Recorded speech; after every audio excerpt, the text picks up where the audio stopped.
There is a particular quality to the light in Constantinople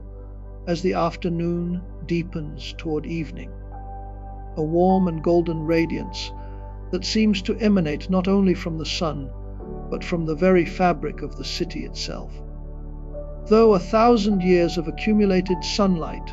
have been absorbed into the marble and the stone and the gold mosaic, and are now being released slowly, gently,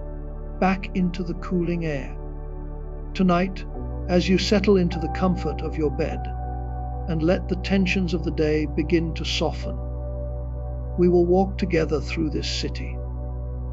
the greatest and most magnificent urban center the medieval world had ever known. At the hour when the sun slips below the horizon and 10,000 oil lamps begin to glow, and Constantinople becomes, for a few luminous hours, a city of pure and timeless wonder. Tonight, as you settle into the comfort of your bed and let the tensions of the day begin to soften,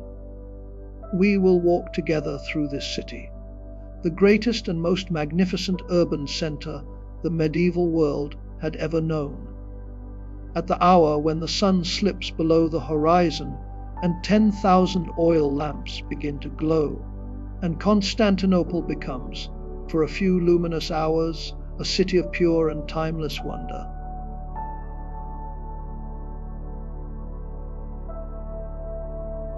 The road that leads to Constantinople from the west winds gently through the Thracian countryside,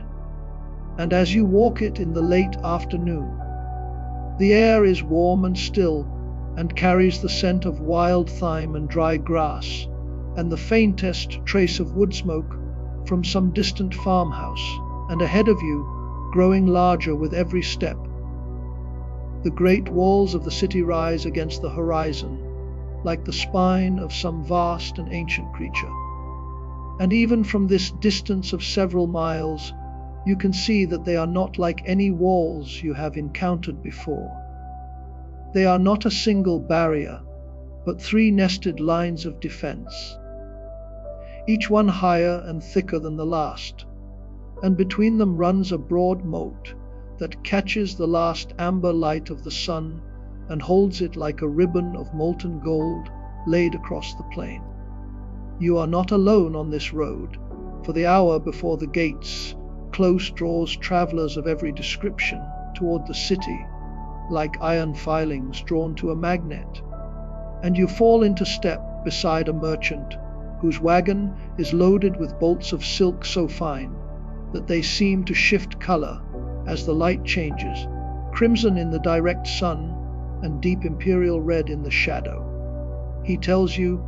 in halting Greek punctuated by words in a language you do not recognize, that he has carried these silks from the very edges of the known world, from cities whose names sound like poetry spoken aloud. That Constantinople is the terminus of every road that matters, the place where all the world's wealth and learning and beauty eventually comes to rest. His camels move with a slow and patient rhythm beside the wagon, their breath visible in the cooling air, and the bells on their harnesses make a soft and intermittent music that blends with the sound of your footsteps on the packed earth of the road. A little further along you pass a pilgrim walking in the opposite direction, heading away from the city with a wooden staff and a worn leather satchel. You can see the wariness in his gait and the devotion in his posture, for he has walked for months to reach the great churches of Constantinople and to pray before the relics they hold, and now he is walking home carrying with him the memory of gold mosaics and incense, and the sound of 1,000 voices chanting in Greek. There is something in the set of his shoulders that tells you this memory will sustain him for the rest of his days. The road passes through a grove of olive trees, their silver, green leaves rustling softly in a breeze that has just begun to stir, and beneath the trees the ground is scattered with small dark olives that have fallen in the afternoon heat. The smell of olive wood and dry earth, and the particular resinous scent of the trees itself mingles with the thyme-scented air to create a fragrance that is, in its quiet way, as rich and complex as anything you will encounter within the city walls. A family of Armenian stonemasons passes you on the road, the father leading a mule laden with tools, the mother carrying a sleeping child wrapped in a woolen shawl, and the older children walking alongside with the patient and tireless gait of young people who have learned that walking is simply what one does, that the distance between here and there is measured in steps and not in wishes, and they are returning from a day's work at a quarry outside the walls, where the limestone for the city's endless building projects is cut and dressed and loaded onto carts, and their hands and faces are dusted with the fine white powder of their trade. The youngest child, the one asleep in its mother's arms, has left a small imprint of white dust on the dark wool of the shawl, a mark that is both practical evidence of the day's labor and, in its small way, rather beautiful. A hand-shaped ghost of white on dark fabric that tells a story of work and family, and the particular tenderness of a child sleeping against its mother's chest while the world moves steadily toward evening. And now the walls loom above you, and you feel their scale for the first time. For the inner wall rises to a height of 40 feet, and is crowned with battlements and towers, placed at intervals of roughly 50 meters along its entire length, which stretches unbroken for more than 4 miles across the peninsula, and each tower is a small fortress in itself, square and solid and capable of holding a garrison. And from the arrow slits you can see the faint warm glow of oil lamps already being lit within, for the night watch is preparing to take up its positions. The wall that has protected this city for 500 years is about to perform its nightly ritual of closing and sealing, and standing guard through the hours of darkness. The stone of the wall is a warm limestone that catches the last direct light of the sun and glows with it, while the inner face is already in shadow, a deep and cool midnight blue that seems to draw the eye inward, toward the city beyond, toward the warmth and the light, and the life that waits on the other side. The outer moat stretches before you, its water still and reflective in the fading light, and a stone bridge carries the road across it toward the first gate. And on either side the moat's grassy banks are dotted with small wildflowers that have closed their petals for the night. The whole scene has a quality of deep and settled peace, as though the wall and the moat and the countryside have reached some ancient agreement about the boundary between the wild world outside and the ordered world within. You cross the bridge and approach the outer gate, a massive archway of stone surmounted by a carved relief that you cannot quite make out in the failing light. And through the archway you can see the second wall, and beyond it the third, and between each wall a space wide enough to hold an army. Yet at this hour the spaces are almost empty, occupied only by a few soldiers leaning on their spears, and a stray dog sleeping in a patch of warm sunlight that will not last much longer. The great iron, studded oak doors of the inner gate are beginning to swing closed, their hinges making a low and resonant grinding sound that carries across the open space between the walls, and seems to hang in the air for a long moment before fading. The last of the evening's travelers quicken their steps to pass through before the gap narrows to nothing, and there is a sense of gentle urgency in their movement, but no real alarm. This is a nightly ritual, and everyone knows that the gates will open again at dawn, and that the walls between then and now will hold as they have always held, steady and patient and impregnable. The locking bar slides into its brackets with a solid wooden thud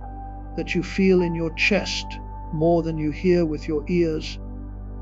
and the night watchman on the wall above calls out something in Greek that echoes off the stone and fades into the gathering dusk. And with that sound, the city of Constantinople seals itself away from the countryside and the road and the wide world beyond. You are inside, standing on the cobblestones of the Thracian suburb, and the evening stretches before you like an unrolled bolt of silk, rich and long and full of possibility. The air inside the walls changes almost immediately, and you feel it as a subtle shift in temperature and scent, for the countryside smell of thyme and dry grass gives way to something more complex and layered. The aroma of wood smoke from 1,000 hearths and the warm yeastiness of bread baking in the neighborhood ovens, and the sharper, more particular scent of olive oil and the faintest trace of incense drifting from the small churches that dot every quarter of the suburb. Beneath it all there is the smell of a city that has been continuously inhabited for more than 600 years, a smell composed of stone and water and the accumulated breath of 500,000 people, which is not unpleasant, but is simply and profoundly urban. The smell of civilization itself concentrated into a few square miles of earth and stone and water. A woman in a doorway is handing a clay bowl of something hot and fragrant to a neighbor, and the steam rises from the bowl in a white curl that catches the lamplight and dissolves. And the smell that reaches you is extraordinary, a rich and savory aroma of lentils and cumin, and something sweeter beneath it, perhaps honey or dried fruit. And the woman's hands are work, roughened and floury, and she holds the bowl with the easy competence of someone who has prepared this same dish 1,000 times. And the neighbor receives it with both hands, and a smile that you can see even in the dim light. And the exchange takes less than 10 seconds, but contains within it an entire ethic of community and mutual care that you suspect has been practiced on this very street for generations. You feel a warm gratitude for the simple and universal human gesture of sharing food, of feeding one another, of acknowledging that we are all, at the end of the day, hungry and tired and in need of warmth. The street you are walking on is narrow and paved with smooth cobblestones that have been worn to a warm patina by centuries of foot traffic, and the houses on either side rise 2 and sometimes 3 stories, their walls plastered and painted in faded shades of ochre and cream and a particular warm pink that the Byzantines seem to favor, and their wooden shutters are half cloth closed against the evening, allowing thin blades of amber lamplight to escape into the street and create a pattern of warm stripes on the opposite wall. The overall effect is one of extraordinary coziness, for these narrow streets, with their overhanging upper stories and their warm light and their cool stone underfoot, feel less like a thoroughfare and more like a corridor carved through some vast and welcoming interior. A place where you are sheltered and enclosed and held close by the fabric of the city itself. You pass a small church, no larger than a modest house, and its door stands open to the street. And through the doorway you can see the interior glowing with the warm light of beeswax candles, and a single oil lamp burning before an icon that is framed in beaten gold, and from within comes the sound of a voice chanting in Greek, a single melodic line that rises and falls in the particular modal pattern of Orthodox worship, and the reverberation of the voice against the small stone interior gives it a quality of richness and depth that seems far too large for the space it occupies, as though the church contains more air than its walls should allow, as though the building is somehow larger on the inside than it is on the outside. And the chant spills out through the open door and into the street, where it mingles with the sounds of footsteps and distant conversation, and the clatter of a pot being set down somewhere nearby. The combination is so layered and so organic that it feels less like a city and more like a single living organism, breathing and humming, and going about the quiet business of evening. Further along the street you come upon a small square, where a fountain trickles water from a worn stone spout into a shallow basin. And beside the fountain an Armenian stonemason is closing his workshop for the night, stacking his chisels in a leather roll and brushing the white marble dust from his apron with movements that are practiced and unhurried. And the marble blocks ranged along the wall of his shop catch the last amber light and glow with it, and you can see that some of them are already partly carved, their surfaces emerging into the shapes of capitals and cornices and decorative moldings that will eventually adorn some wealthier patron's house or church.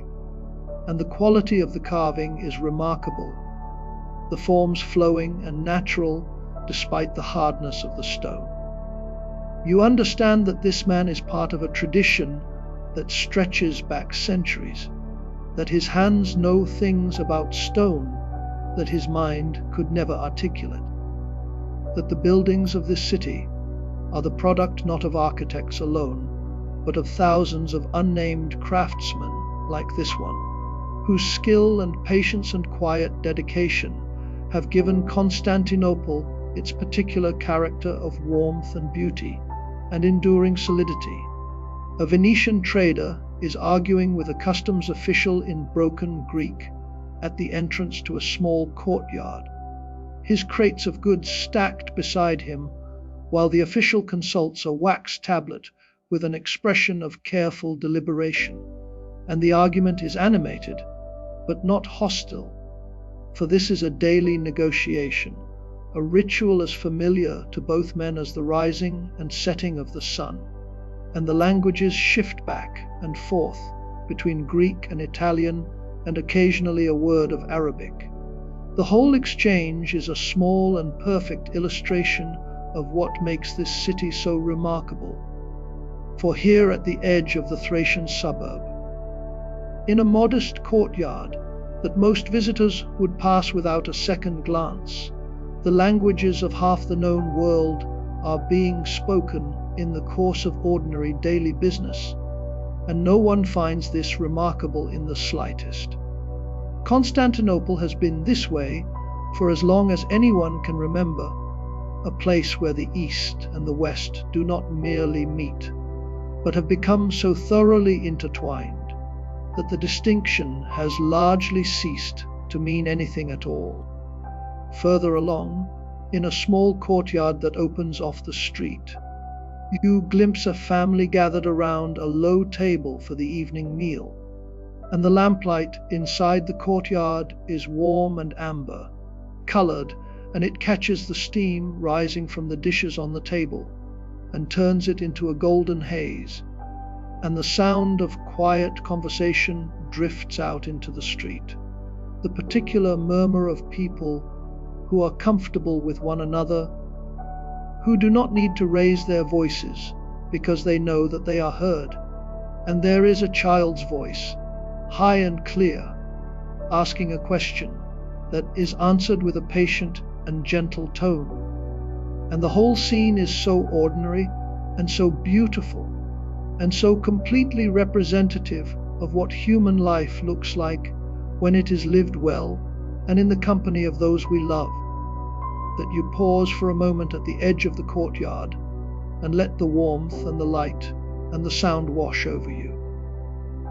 You feel as you stand there, that this small domestic scene is in its own way as magnificent as any palace or church, for it contains the thing that all the gold and marble in Constantinople cannot buy, which is the simple and irreplaceable warmth of human connection. The sound of the Orthodox chant from the small church has faded now as the door has been closed and the service has moved to its quieter evening phase. But the echo of it lingers in the street, and you find yourself humming a fragment of the melody, without quite meaning to, for the modal patterns of Byzantine chant have a way of lodging themselves in the memory, their intervals slightly different from the music of the West, their scales stretching in directions that feel both unfamiliar and deeply right, as though they access a part of the ear that Western music never reaches. You carry that fragment of melody with you as you walk, and it becomes a kind of companion on your journey through the suburb, a small and private thread of beauty that connects you to the church and to the voices within it, and to the centuries of musical tradition that produced this particular and extraordinary sound. The street begins to widen as you move eastward and upward toward the heart of the city, and the houses grow grander and the spaces between them more open. And ahead of you, the first of the great monuments comes into view,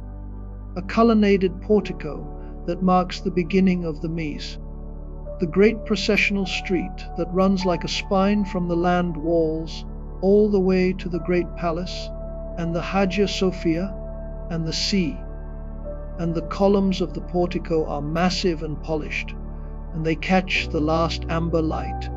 and reflect it downward onto the marble paving below, creating a corridor of warm golden light that seems to draw you forward. And you can feel the gradient of the city changing as you walk, the modest domestic architecture of the suburb giving way to something grander and more public, and the air itself seems to thicken with the accumulated weight of history and ceremony and imperial ambition. You walk on, drawn deeper into the city by the warm light and the cool stone, and the promise of marvels yet to come. The Mise opens before you like a river of marble, and the effect is one of sudden and almost overwhelming grandeur, for you have been walking through the narrow residential streets of the suburb, where the buildings press close and the sky is a narrow strip overhead. And now, without warning, the city expands around you into a broad processional avenue lined with massive columns of green marble and grey granite that stand like a double row of sentinels, guiding your steps toward the heart of Constantinople. The pavement beneath your feet is not cobblestone, but great flat slabs of polished marble that still hold the warmth of the day and reflect the amber light of the setting sun in a way that makes the whole street seem to glow from below, as though the city is lit not merely from above, but from within. Though the stone itself possesses some inner luminosity that it releases as the day cools and the shadows lengthen,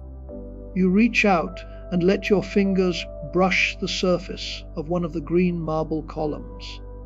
and the stone is cool and smooth and faintly veined with darker green, and there is a quality to this particular marble that you have never encountered before, for it seems to glow with an inner light, a deep and verdant luminescence that is entirely natural and yet seems almost supernatural in the amber light of the setting sun.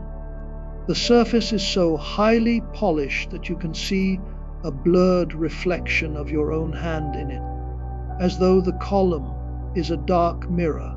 that has been trained on the passing centuries and has absorbed the images of everyone who has ever walked this street.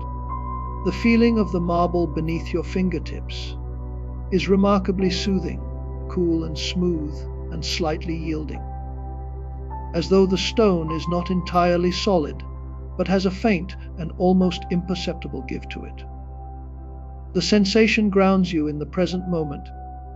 connects you to the physical reality of this place in a way that sight alone cannot do. The columns are spaced at regular intervals, and each one is slightly different from its neighbor, for they have been gathered from across the empire over the course of centuries, taken from temples and palaces and public buildings in Athens and Ephesus and Alexandria and Rome itself. And each one carries with it the memory of the place it came from, so that to walk the Mise is to walk through a kind of architectural museum, a curated collection of the ancient world's greatest stonework arranged in a line that leads, inevitably, toward the seat of imperial power. The effect of this gathered magnificence is cumulative, for no single column would impress you the way that 100 columns in succession impress you, each one adding its voice to a chorus that grows louder and richer with every step you take deeper into the city. The shops and stalls that line the spaces between the columns are still open at this hour, though the merchants are beginning the slow process of shutting down for the night, and a silk merchant is carefully folding bolts of fabric in colors that seem almost impossibly vivid against the fading light of day, imperial red and deep sapphire blue, and a particular shade of Olympic gold that seems to have been created specifically for this city. And the silk is so fine that even in this dim light it shimmers and shifts as he moves it. And you catch a scent of something that might be sandalwood or cedar that has been used to keep the moths away. And the merchant's hands move with a gentleness and precision that speaks of years of practice. You understand that in this city silk is not merely a commodity but an art form, and the men who trade in it are not merely merchants, but custodians of a tradition that stretches back along the caravan routes to the very edges of Asia. You pass the Million, a small marble monument that serves as the starting point from which all distances in the empire are measured, and it stands at the side of the Mise like a modest milestone, unassuming in scale but enormous in significance, for every road in the known world begins here, or rather every road ends here, for Constantinople is the omphalos of the medieval world, the navel around which the earth is organized, and the distances carved into its surface tell you that Rome is 1,400 miles to the west, and Jerusalem 700 miles to the southeast, and Alexandria 900 miles to the south. And the simple act of standing beside this monument and reading those distances, even in your mind, gives you a sudden and vertiginous sense of the city's position at the center of everything, at the crossroads of continents and cultures and trade routes and pilgrim paths. You feel, for a moment, the sheer weight of geography pressing down on this one point, this one city, this one peninsula between two seas. Near the Million, a small group of street musicians has gathered, a man playing a lyre with fingers that move across the strings with a practiced and tender touch. And beside him a flautist, whose instrument produces a sound that is sweet and slightly breathy, and that carries remarkably well in the evening air. And the melody they are playing is one you do not recognize, a tune that seems to belong to this city and no other, and the notes rise and fall in patterns that are unlike the music of the West, more fluid and more ornamented, and more given to unexpected turns and arabesques, and a few passers-by have paused to listen, their faces softened by the music into expressions of quiet contentment. And the lamplight catches the bronze of the lyre and turns it into a small and flickering disk of warm light. and the flautist's cheeks puff slightly with each note. The whole scene has a quality of spontaneous and unself-conscious beauty that is one of the great gifts that cities like Constantinople offer to those who walk through them with open eyes and open ears. The Mise opens into the Augusteum, the great forum that lies at the very heart of Constantinople. And the space is so vast and so grand that it takes your breath away, even though you have been gradually preparing for it with every step along the processional avenue. For the Augusteum is not merely an open space, but a carefully designed theatrical setting in which the power and wealth and cultural ambition of the empire are given their most dramatic expression. And at the center of it all rises the column of Justinian, a massive shaft of red granite that soars to a height of more than 100 feet and is crowned with a colossal bronze equestrian statue of the emperor himself. And at this hour the statue catches the last rays of the setting sun and seems to burn with a fierce and golden light, as though the emperor is still riding, still watching over his city from his perch above the forum. The green patina of the aged bronze gives the figure a quality of antiquity and permanence that is deeply reassuring,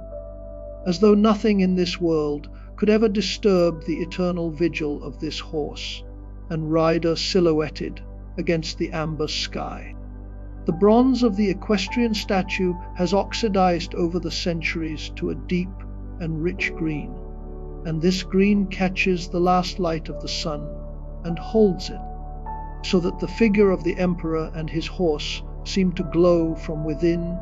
with an aged and patinated radiance that is somehow more impressive than the original golden bronze must have been. For the patina speaks of time and endurance and the slow accumulation of centuries, and the green surface of the metal has a quality of depth that fresh bronze lacks, as though the oxidation has not merely colored the surface, but has transformed it, has given it a third dimension that was not there before. You stare up at the statue for a long time, letting your eyes follow the line of the horse's neck, and the curve of the emperor's cloak, and the raised arm that once held a globus cruciger, the orb and cross that symbolized imperial authority over the entire world. And even from this distance you can see the skill of the sculptor in the way the horse's muscles are suggested beneath the metal skin, the tension and power of the animal perfectly captured in a single frozen moment. The emperor himself sits not rigidly, but with a kind of relaxed and confident authority that suggests he is entirely at ease on his throne and on his horse and in his city. The buildings that surround the Augusteum are among the most important in the city, for to the north stands the Hagia Sophia, its great dome still catching the high light even as the forum below falls into shadow, and to the south lies the great palace complex, a sprawling labyrinth of halls and chapels and gardens that stretches all the way down to the sea walls, and between them the Senate House and the Patriarchal Palace, and a dozen other buildings of state and ceremony. And the porticos that line the forum provide sheltered walkways where the citizens of Constantinople can stroll and meet and conduct their business in the shade of marble arches. And even at this late hour, there are people moving through the space, their voices creating a gentle murmur that echoes off the stone and rises into the darkening sky, like the sound of the city breathing. And the oil lamps that line the porticos are beginning to be lit one by one, each one adding its small, warm flame to the gathering illumination. The Augusteum transforms, as you watch, from a sunlit public space into a lamplit sanctuary of marble and gold and shadow. you approach the great palace from the Augustaeum, and the transition from the public forum to the imperial residence is marked not by a wall or a gate, but by a gradual change in the character of the architecture, for the buildings here are larger and more richly decorated, and the marble is finer, and the columns more closely spaced, and the effect is one of being drawn inward into progressively more exclusive and more beautiful spaces, as though the palace is a series of concentric rings of increasing grandeur, each one more private and more magnificent than the last. You pass through a series of courtyards and anterooms and colonnaded passages, each one more ornate than the one before, until you find yourself in a corridor whose walls are sheathed in panels of green and white-veined marble so highly polished that they reflect your passage like dark mirrors. The floor beneath your feet is a pattern of colored marbles fitted together with a precision that seems almost impossible. Each piece a different shade of cream and rose and gray and white, arranged in geometric patterns that guide your eye forward into the depths of the palace. The floors of the palace corridors are made from a kind of marble that you have never seen before, a dark and richly veined stone that the Byzantines call porphyry, quarried from a single remote site in the Egyptian desert,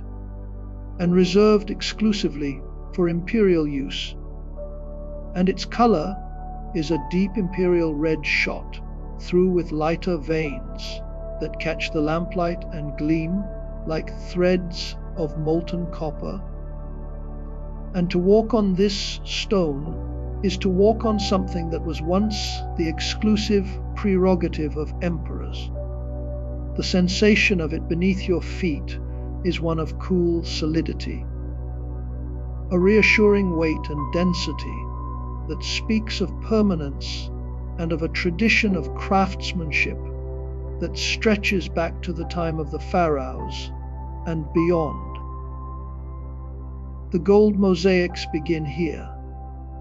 and they are unlike anything you have ever seen, for the walls are covered in them from floor to ceiling, vast compositions made up of millions of tiny tiles of gold leaf set into a dark blue or green background, and each tile is angled slightly differently so that it catches the lamplight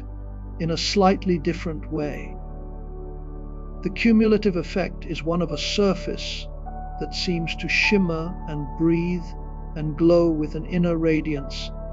that has nothing to do with the lamps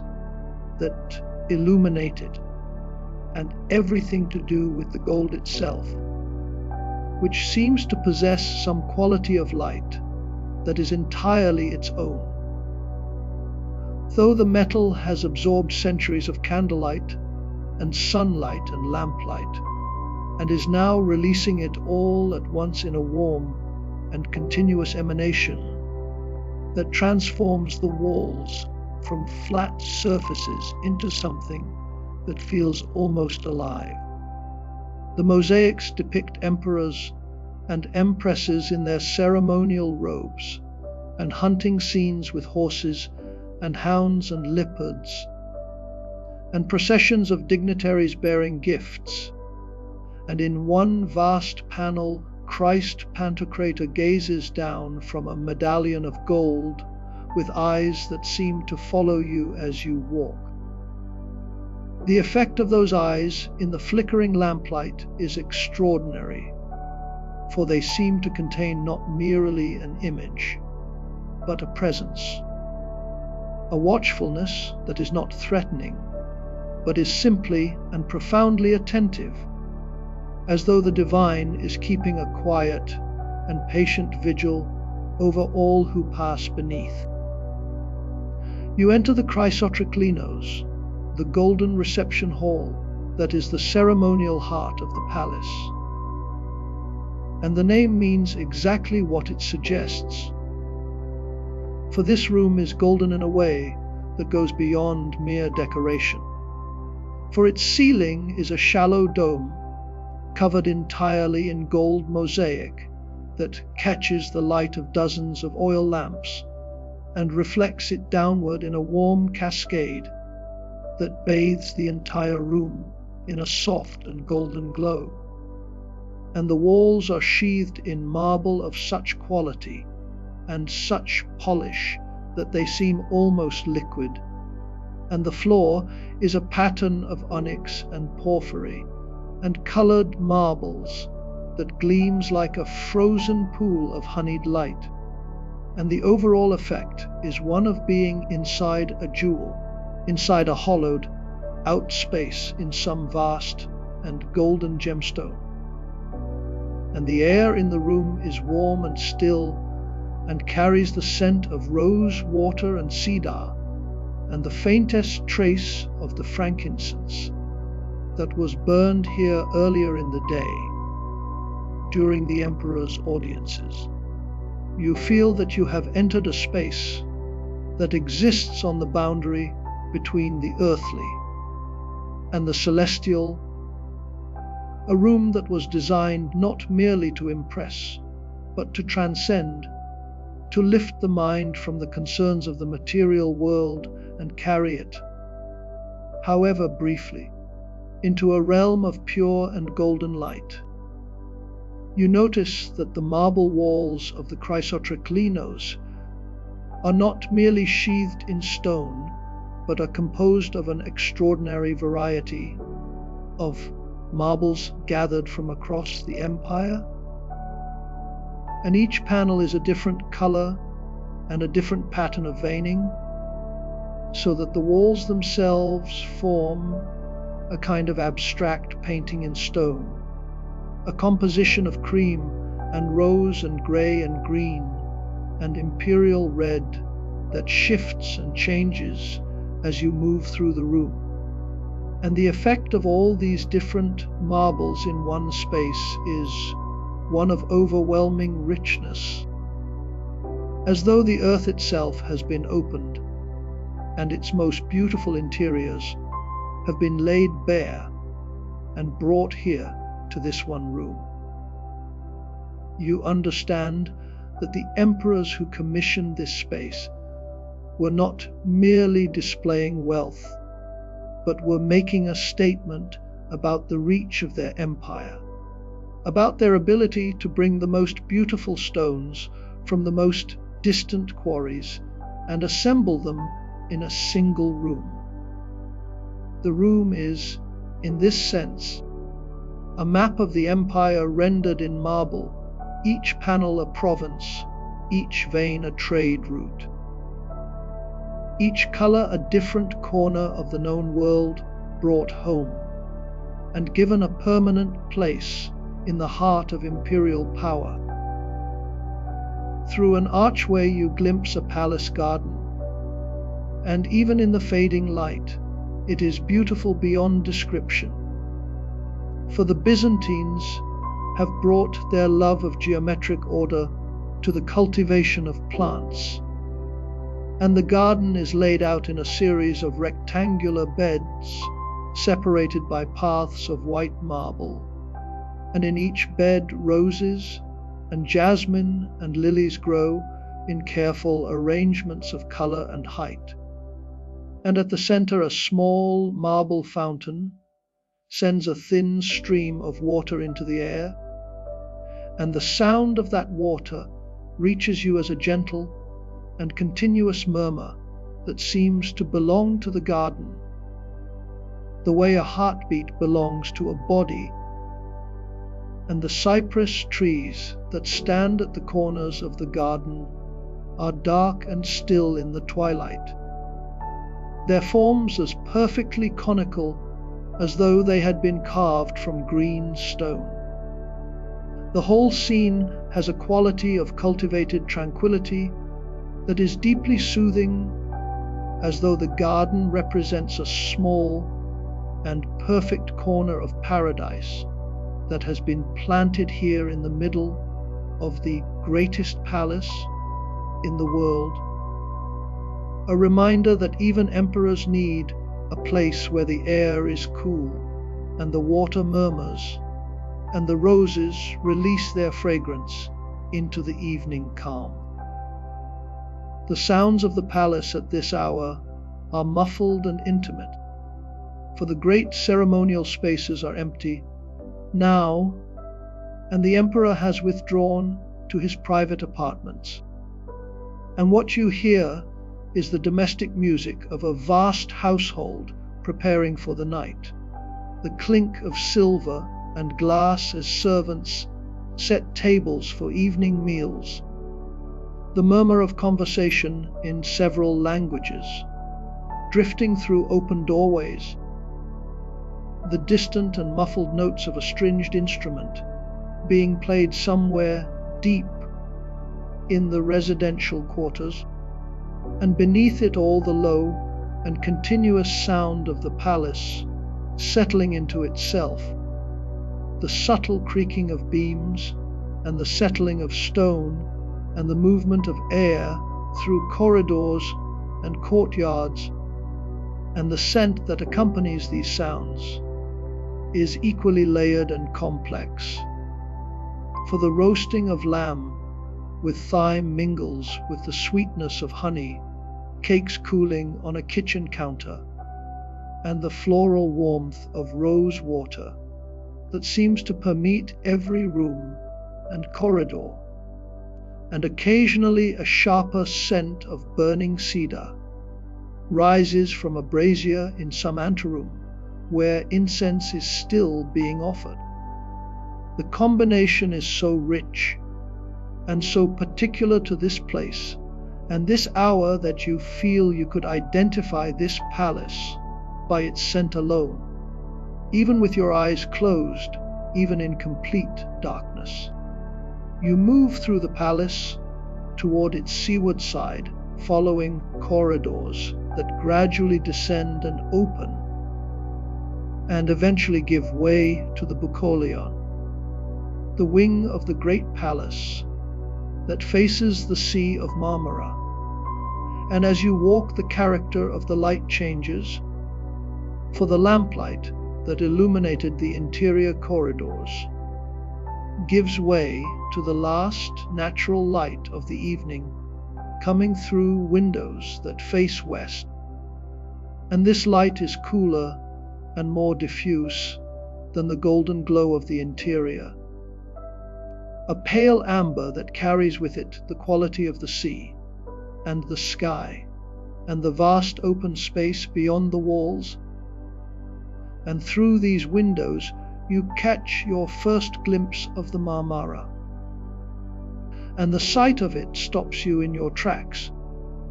for the sea is calm and wide and stretches to the horizon in a band of color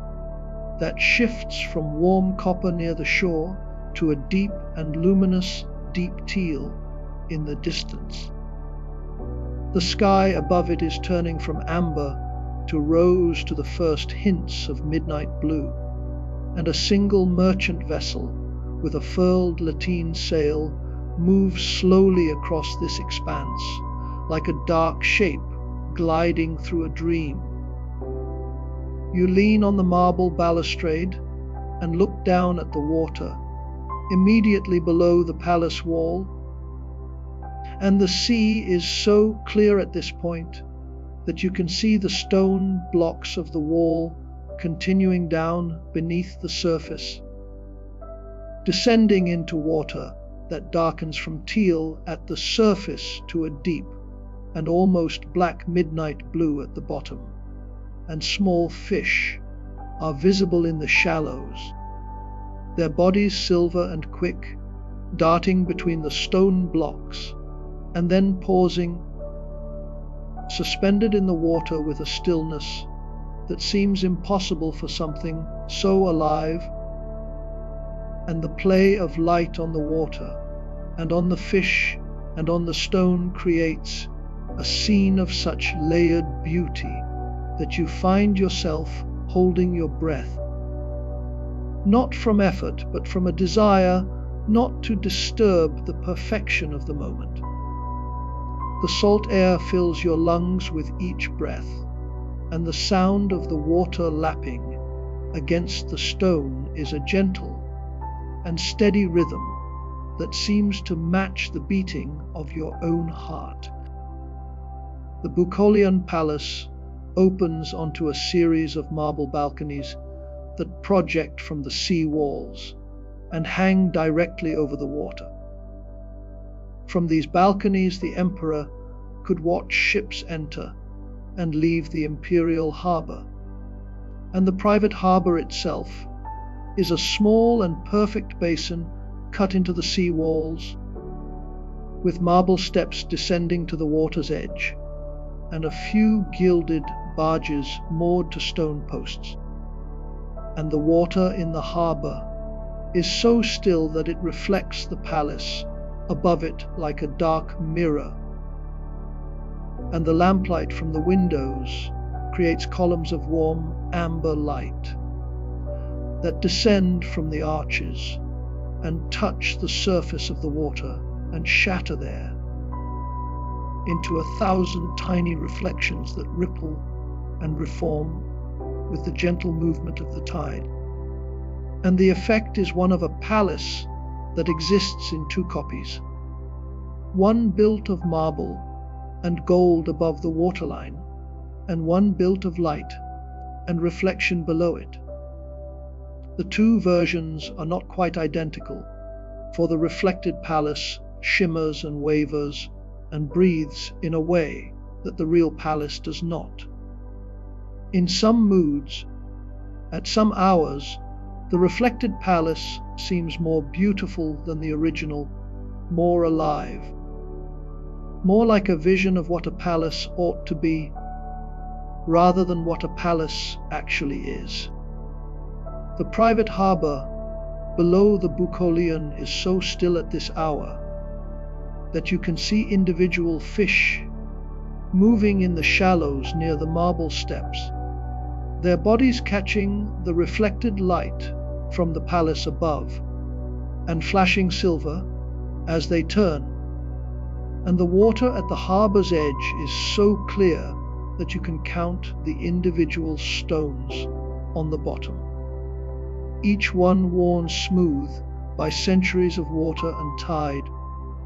and the sight of those stones beneath the clear water gives the harbor a quality of transparency, as though the water is merely air that has taken on a different density, and the gilded barges moored to their posts bob very gently, their hulls reflecting the lamplight from the palace windows above in long wobbling columns of gold. And the sound of the water lapping against the hulls is a soft and regular rhythm that seems to match the beating of your heart and the rhythm of your breathing. The three rhythms, the water and the heart and the breath, gradually synchronize, and you feel yourself becoming still, becoming calm, becoming part of the evening. You stand at the marble balustrade and let the sea breeze touch your face. And the breeze carries the scent of salt and the faint iodine tang of deep water, and the sweeter scent of roses from a garden somewhere nearby. And the combination is one of the most distinctive smells in the world. The smell of a great maritime city at the edge of the evening. You understand why the emperors of Byzantium chose to build their private apartments here, facing the sea, for the sea is the source of Constantinople's wealth and power and beauty, and to look out over it from a marble balcony in the fading light is to see the entire Mediterranean world laid out before you like a map. The ships that move across this water carry silk and spice and gold and ivory and ideas and stories and songs from every corner of the known world. They come here to this harbor, to this city, because there is nowhere else in the medieval world that can offer what Constantinople offers, a market large enough and wealthy enough and sophisticated enough to absorb the products of the entire earth. The sea walls stretch away to the north and south along the edge of the peninsula, massive stone blocks rising directly from the water, built to withstand not only the waves of the Marmara, but any fleet that might attempt an assault from the sea. And at this hour the walls are beginning to be outlined against the darkening sky, their silhouette sharp and clean against the fading light. And along the wall walk a single torch, burns at regular intervals, each one creating a small circle of warm light that illuminates the stone around it and sends its reflection dancing on the water far below. The sound of small waves lapping against the base of the walls is a gentle and continuous rhythm, a kind of breathing that the sea performs against the stone, in and out, with a patience and persistence that makes human time seem very small and very fast by comparison. From somewhere within the palace behind you comes the faint and muffled sound of a stringed instrument being played,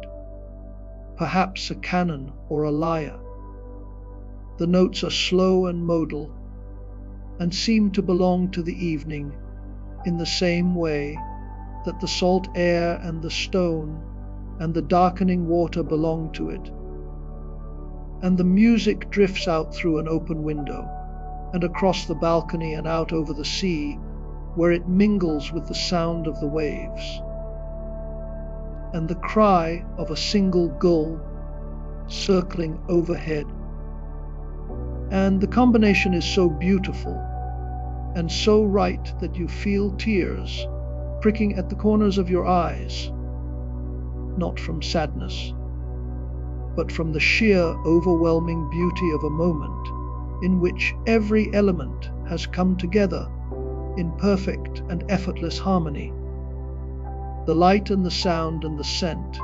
and the cool stone beneath your hands and the vast dark sea stretching away toward the horizon. You understand in that moment why people have been drawn to this place for 1,000 years, why armies have marched toward it, and poets have written about it, and emperors have built their palaces here. There is something about this particular point where land meets sea, and Europe meets Asia, and the ancient world meets the medieval one, that speaks to something deep and irreducible in the human spirit. Something that needs beauty the way the body needs air. A fishing boat returns to the harbor, its oars rising and falling in a slow and measured rhythm. And the oarsman's silhouette against the last light is dark and still and composed, and the boat moves through the reflected lamplight on the water's surface, breaking the reflections into brief and beautiful patterns of gold and dark, and the sound of the oars dipping and rising is soft and wet and hypnotic.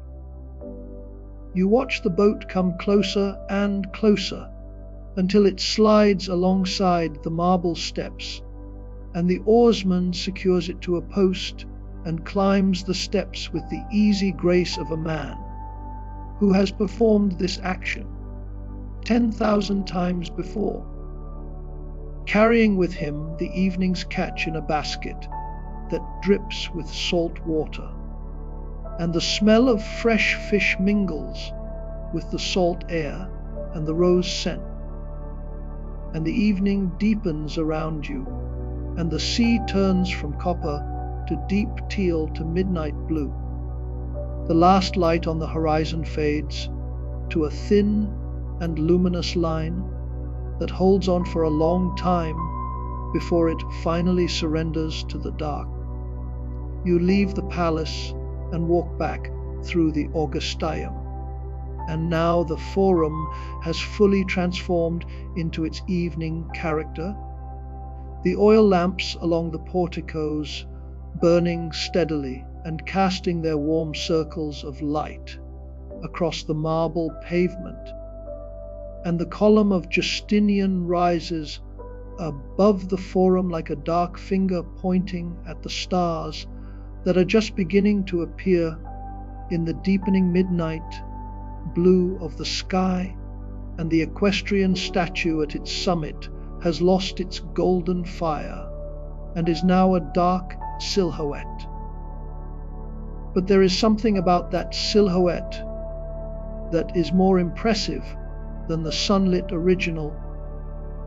for the shape of the horse and rider against the stars has a quality of timeless permanence that the daytime view lacks, as though the statue was always meant to be seen this way, as a shape, an outline, a presence rather than an image. You pause for a moment to take it in before turning your steps toward the building that dominates the northern side of the Forum,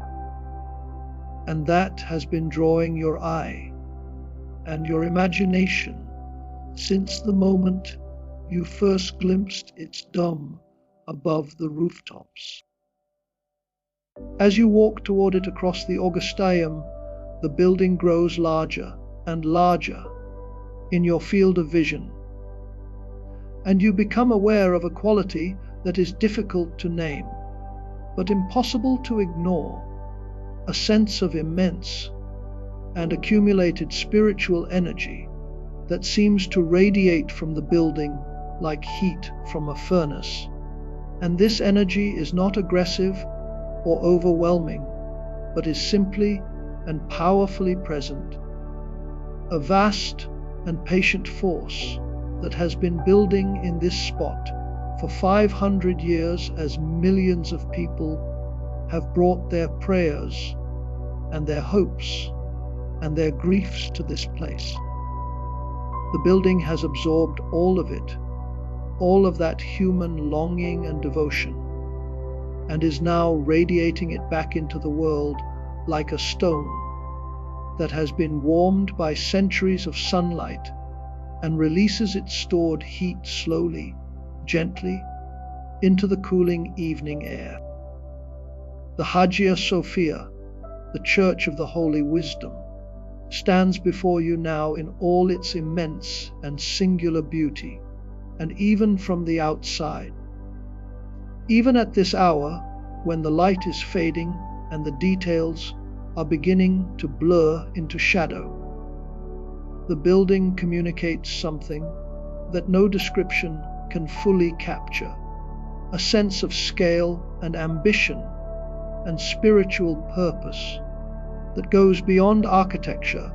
and enters the realm of the visionary. For this is not merely a church, but a statement about the relationship between the human and the divine, a statement rendered in brick and stone and mortar and gold. The great dome that floats above the building like a second sky is the most extraordinary architectural achievement of the medieval world, a hemisphere of brick and mortar that spans more than 100 feet and rises to a height of 180 feet above the floor, and it appears to rest on nothing, to be suspended in the air by some force that has nothing to do with the columns and arches and piers that actually support it. And when you stand below it and look up, you feel a moment that the dome is not supported at all, but held in place by the will of God. That, if that will were ever withdrawn, the dome would rise, not fall, ascending into the heavens, from which it seems to have descended. The exterior walls of the Hagia Sophia are built of brick, and the brick is a particular warm shade of salmon, pink that catches the last light of the evening and glows with it, and the walls are massive, more than 6 feet thick in places, and they are pierced by windows that are arranged in tiers, each window larger than the one below it, creating a progression of light that culminates in the ring of windows at the base of the dome. And even from outside you can see that these windows are not merely functional, but are integral to the building's meaning, for they admit the light that will transform the interior, and the arrangement of them follows a logic that is not structural but theological, each tier drawing the eye upward, each window a step on a ladder that leads from the earthly to the heavenly, and the buttresses that brace the walls are so cleverly integrated into the design that they do not read as fortification, but as articulation, as the visible expression of the forces that hold the dome in place. The overall effect of the exterior is one of immense and quiet power, a building that does not need to shout, because its proportions speak for themselves. A building that communicates its greatness, not through ornament, though there is ornament, through scale and mass, and the sheer audacity of that dome floating above the city like a vision that someone impossibly made real. You walk around the exterior of the building slowly, letting your eyes trace the curve of the dome from this new vantage point. You notice things that you could not see from the Forum, the way the semi-domes at the east and west ends of the building nestle against the great dome like smaller versions of the same celestial form, creating a cascade of domes that descends from the central summit like the slopes of a mountain. And the buttresses that brace the main structure are arranged with such elegance that they seem not like fortifications, but like the ribs of some vast and living organism. And the whole building has a quality of organic wholeness that is very rare in architecture, a sense that every part belongs to every other part, and that the building could not be any different from what it is without ceasing to be itself. You walk all the way around it, feeling the warm stone beneath your hand at each corner, feeling the cool shadow on the north side, and the last fading warmth on the south. The building seems to shift and change with each step, revealing new aspects and new beauties as your perspective changes, until by the time you return to the western entrance, you feel that you have already begun to know this building in the way that one knows a person, not through description, but through the slow accumulation of sensory experience. You approach the great western entrance and pass through the bronze doors, and the transition from the exterior to the interior is so sudden and so complete that it feels like stepping from one world into another, for the exterior was warm with the last light of evening, but the narthex, the long vestibule that precedes the main nave, is cool and dim and hushed, and the sounds of the street that followed you to the entrance fall away behind you. As the great doors swing shut, and you are standing in a vaulted corridor whose ceiling is covered in gold mosaic, and whose walls are sheathed in marble, and the oil lamps that line the space cast a warm and steady glow that makes the gold shimmer and the marble gleam, and the air here is cool and still, and carries the particular scent of old stone and incense and beeswax candles, a scent that is somehow both ancient and immediate. You understand that you are crossing a threshold, not merely from outside to inside, but from the secular to the sacred, from the world of ordinary time into a space that exists outside of time, a space where the concerns of the day and the plans for tomorrow have no relevance, where the only thing that matters is the present moment, this breath, this step, this passage through the narthex toward the great doors that lead to the nave. The narthex is long and narrow, and its marble floor is worn smooth by the feet of millions of pilgrims who have walked this same path over the course of 5 centuries, and there is a comfort in that worn stone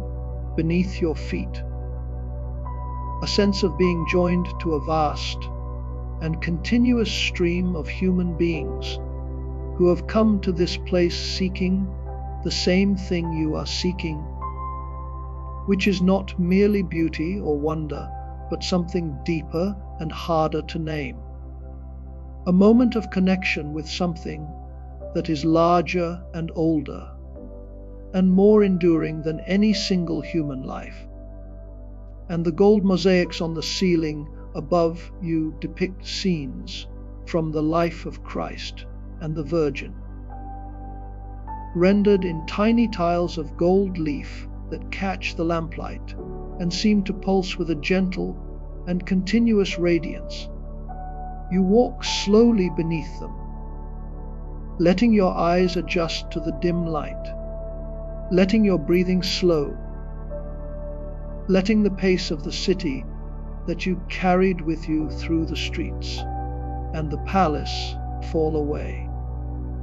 leaving only the sound of your footsteps on marble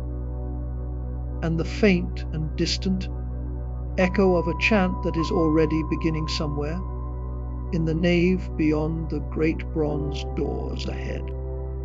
You pass through the great bronze doors and enter the nave, and the space that opens before you is so vast and so luminous that it stops your breath and stills your thoughts and holds you motionless for a long moment on the threshold. For the interior of the Hagia Sophia is unlike any other interior space in the world, and the first thing you perceive is not a single element, but a totality, a complete and enveloping experience of light and space and stone and gold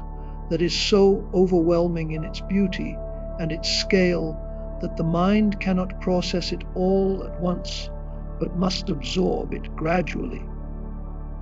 Like stepping into a warm bath, letting each part of you adjust before you move deeper. The scale of the space is the first thing that strikes you, for the nave stretches away from you in every direction, its floor a vast expanse of polished marble, its walls lined with columns of green marble that rise to support arches decorated with gold mosaic. Above it all, far above, impossibly far above, the great dome hovers in a pool of light that seems to come from nowhere and everywhere at once. The dome is the heart of the experience, and understanding it requires patience.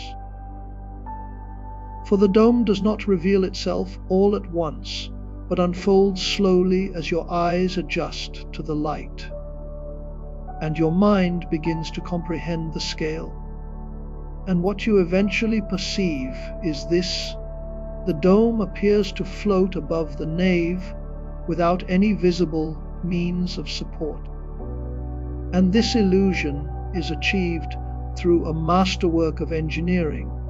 in which the weight of the dome is carried not by walls, but by 4 great arches that transfer the load to 4 massive piers. And between the arches and the dome itself are 4 curved triangular surfaces called pendentives. And these pendentives perform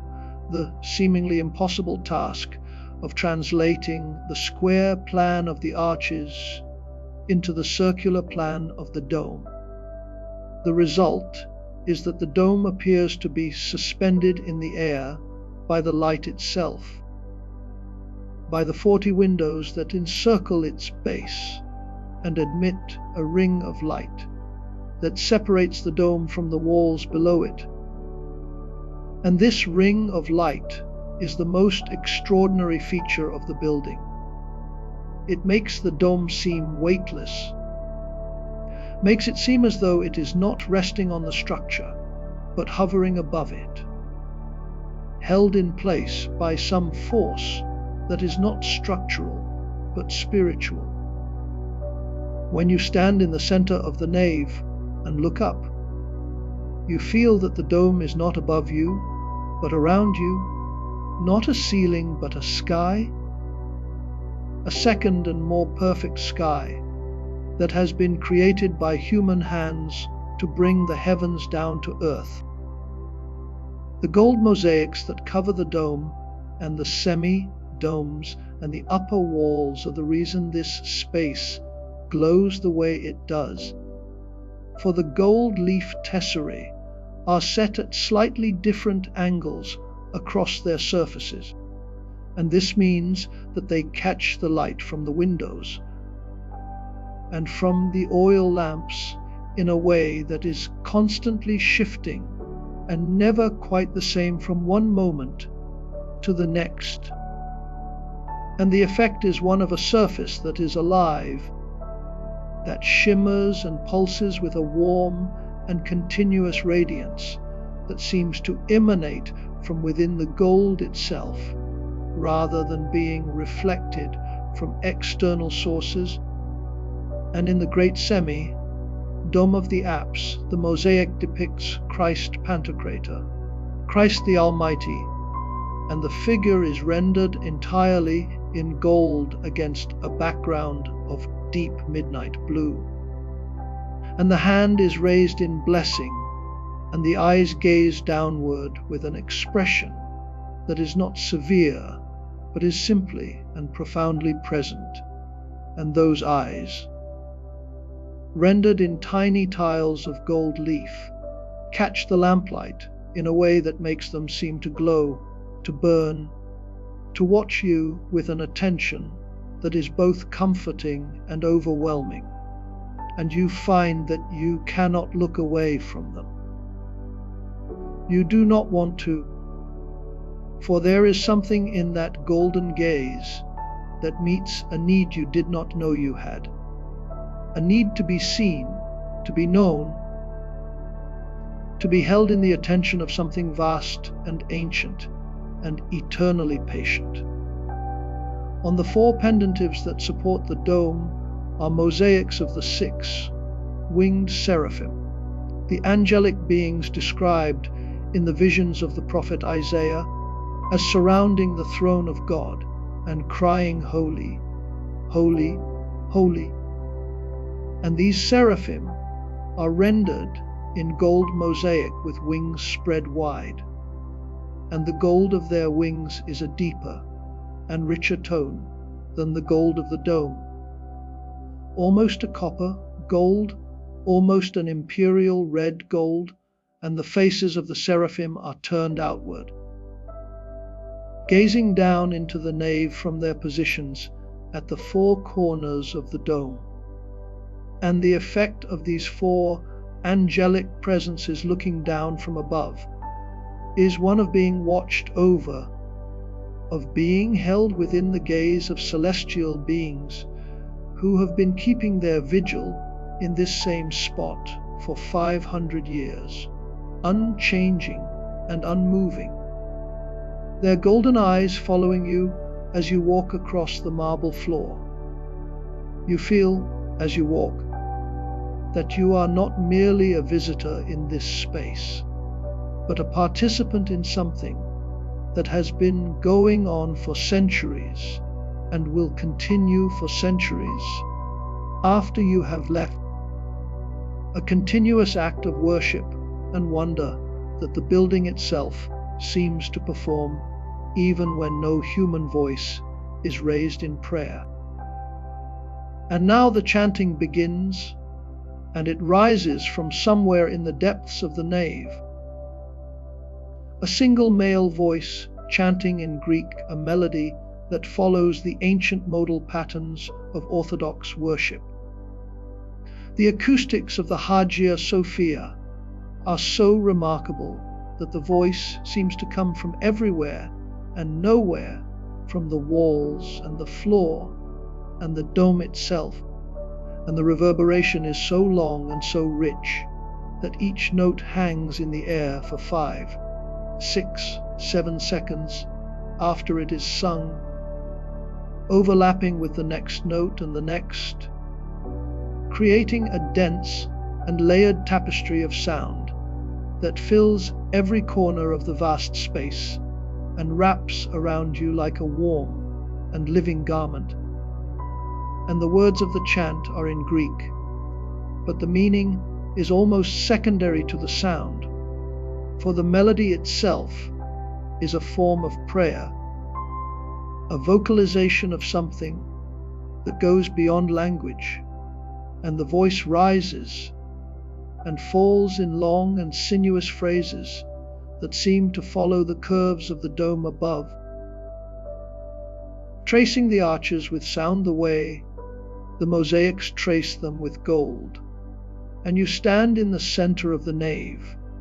and let the chant wash over you. You feel the tension in your shoulders begin to soften,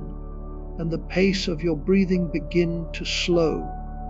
and the thoughts that have been circling in your mind all day begin to settle like dust motes in still air.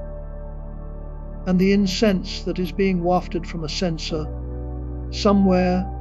near the altar rises through the shafts of amber light from the windows, and the smoke curls and drifts in slow and graceful spirals that catch the light and glow with it. The smell of frankincense fills the air, rich and resinous and ancient, and it mingles with the cool stone smell of the marble and the faint metallic tang of the great bronze doors to create a scent that is the scent of sanctity itself, the scent of a space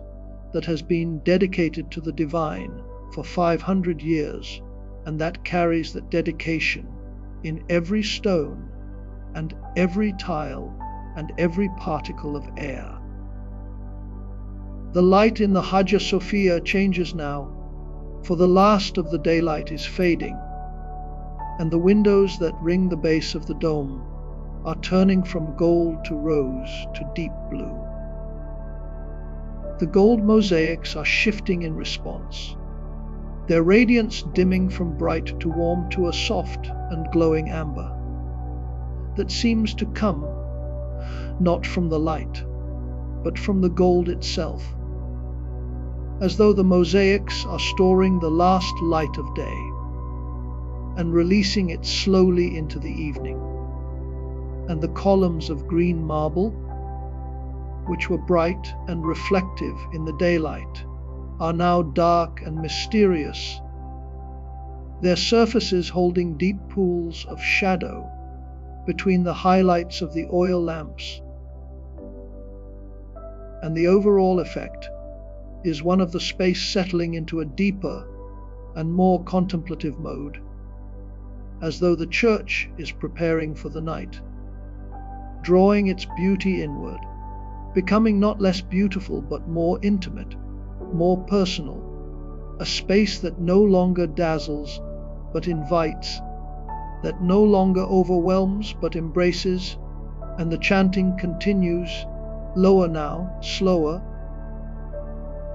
the voice moving through the ancient melodies with a gentleness that seems to match the fading of the light, and you feel your eyelids growing heavier and your breathing deepening, and your body relaxing into a stillness that you have not felt for a long time, and the marble floor beneath your feet is cool and smooth and very slightly yielding,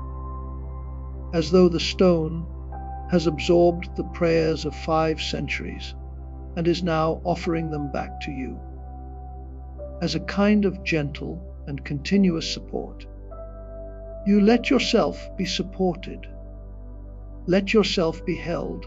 let the vast and golden space of the Hagia Sophia carry you the way the dome carries the light, effortlessly,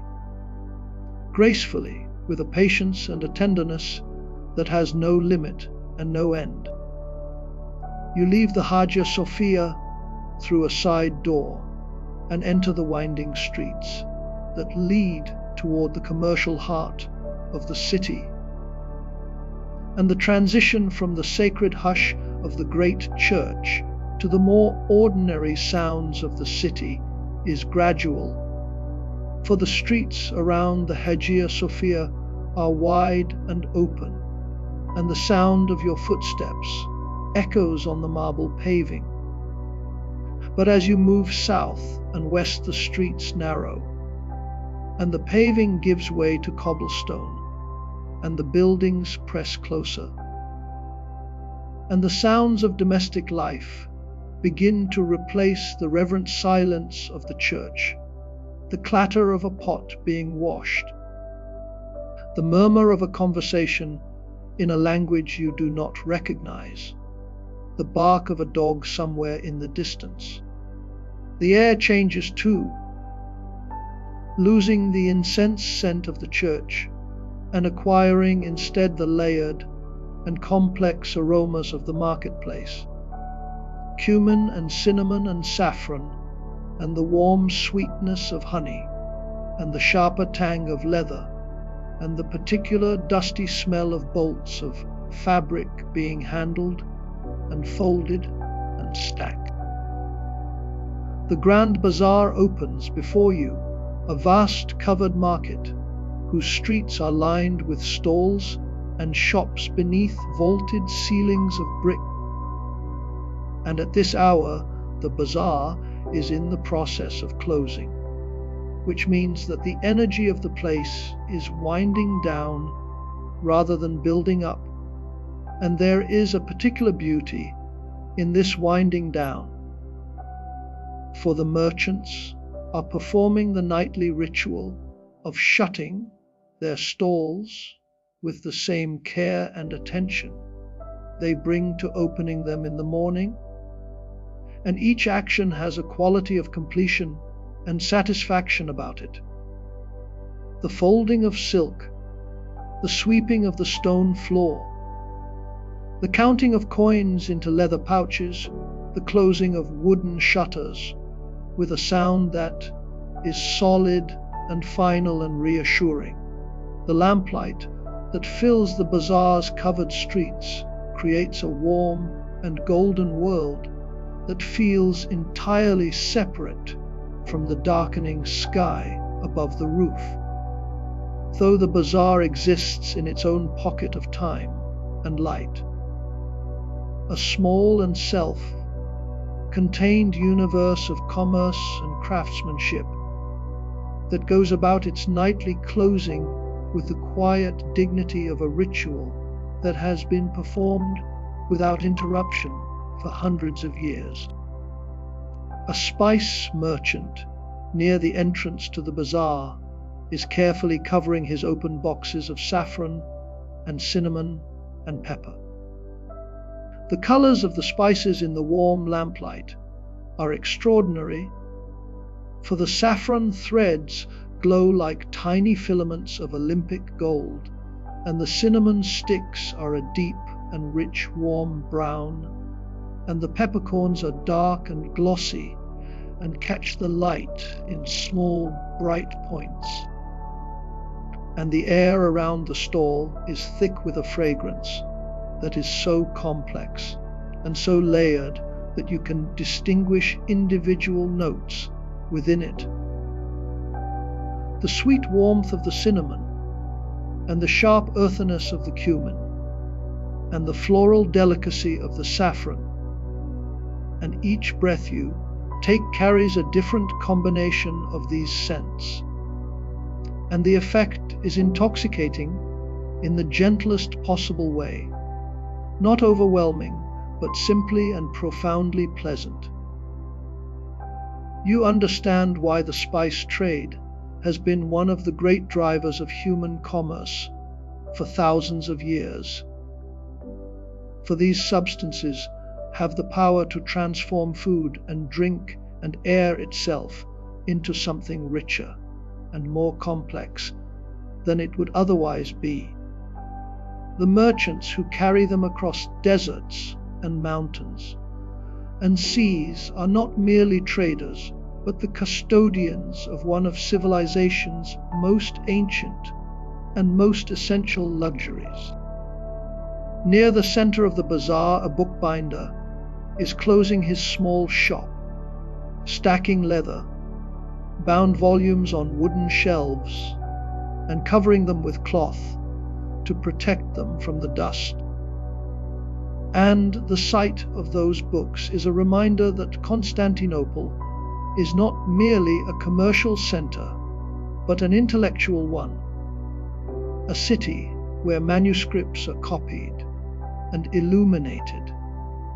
and where scholars from across the known world come to study in the libraries and academies that the emperors have patronized for centuries. And the bookbinder's hands move across the leather covers with the same tenderness that the silk merchant showed toward his fabrics. For a book is, in its own way, as delicate and as valuable as silk. The knowledge contained within its pages is a kind of wealth that no army can seize and no storm can destroy. The lamplight catches the gold lettering on a few of the spines, and they gleam for a moment before the cloth cover is drawn over them. The bookbinder extinguishes his lamp and steps out into the covered street, pulling the shutter closed behind him with the same solid and final sound that all the other merchants have been making. And the bazaar grows darker and quieter with each closing.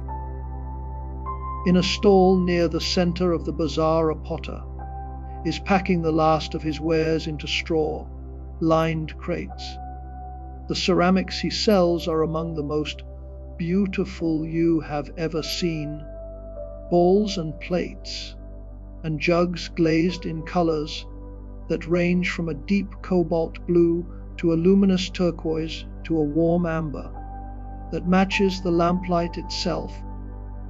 And the glazes have a quality of depth and translucency that makes each piece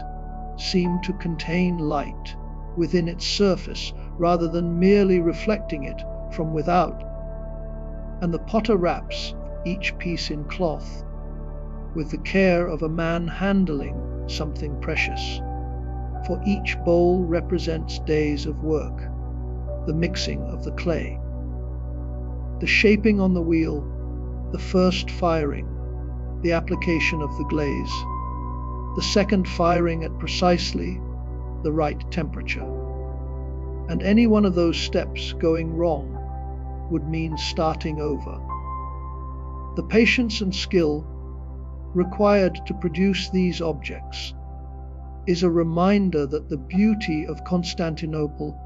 is not merely inherited from the past,